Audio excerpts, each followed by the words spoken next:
አንድ የሾርባ ማንኪያ የጥርስ ሳሙና በአንድ ጠርሙስ ኮካ ላይ በመጨመር ጀምሩ። አሁን ጠርሙሱን ይዝጉና በደንብ ይምቱት። የጽዳት ዕቃ አምራቾች ይህንን ሚስጥር እንዲያውቁ አይፈልጉም። ምክንያቱም ውጤታማ ገንዘብ የማያባክን በቀላሉ በቤቶ ስለሚሰሩት። አሁን ጠርሙሱን ይክፈቱና ወደ መቀላቀያ ውስጥ ይገልብጡ። ከመጠን በላይ እንዳይገነፍል በጥንቃቄ ያፍሱ። የተለመደውን የቤት ውስጥ ለስላሳ መጠን 200 ሚሊ ሊትር ይጠቀሙ። የሚቀጥለው ንጥረ ነገር የዕቃ ማጠቢያ ሳሙና ነው። 3 የሾርባ ማንኪያ እንጨምራለን። ለማጽዳት ኃይላችንን የበለጠ ለመጨመር በመቀጠል ቤኪንግ ሶዳ እንጨምራለን። 1 የሾርባ ማንኪያ ይጨምሩና ለስላሳ ተመሳሳይነት ያለው ፈሳሽ እስኪያገኙ ድረስ በደንብ ይቀላቅሉት። ቤኪንግ ሶዳ በጣም ጥሩ ከሆኑ የጽዳት ግብዓቶች አንዱ ነው። የማይለቅ እድፍን ያስወግዳል፣ ጠንካራ ቆሻሻን ይዋጋል። ይህን አስደናቂ ድብልቅ ካገኙ በኋላ ውድ በሆኑ የጽዳት ምርቶች ላይ ገንዘብ አያወጡም። ለማስቀመጥ ያንኑ የኮካኮላ ጠርሙስ ወስደው ክዳኑ ላይ ትንሽ ቀዳዳ አድርጉና ድብልቁን ወደ ውስጥ በመመለስ ተጠቀሙ። አሁን ማጽጃው ተዘጋጅቷል። እንፈትነው። ይህ ቆሻሻ ብቻ አይደለም፣ በዘይት የተቃጠለና የጠቆረ ድስት ነው። ለማጽዳት የሚቻል ይመስሎታል? ስፖንጅ ላይ ትንሽ ያፍሱ። ምንም ውሃ አያስፈልግም። ወዲያውኑ አረፋ እንደሚወጣ ተመልከቱ። አሁን ቆሻሻውን ብቻ ይጥረጉ።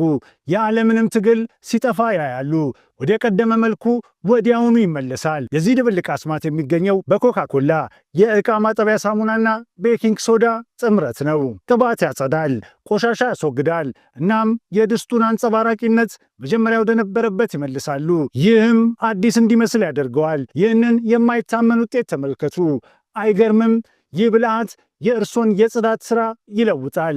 በተለይም መጥበሻዎቹን እንከን የለሽ ማድረግ። አሁን የእርሶ ተራ ነው። ይህንን በቤት ውስጥ የተሠራ ማጽጃ ይሞክሩና ምን እንደተፈጠረ ያሳውቁን።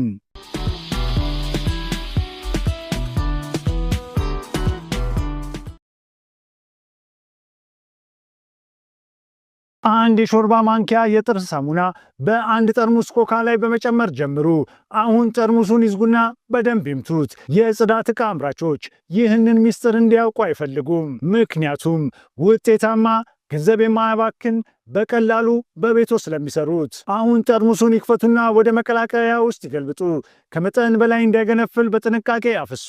የተለመደውን የቤት ውስጥ ለስላሳ መጠን 200 ሚሊ ሊትር ይጠቀሙ። የሚቀጥለው ንጥረ ነገር የዕቃ ማጠቢያ ሳሙና ነው።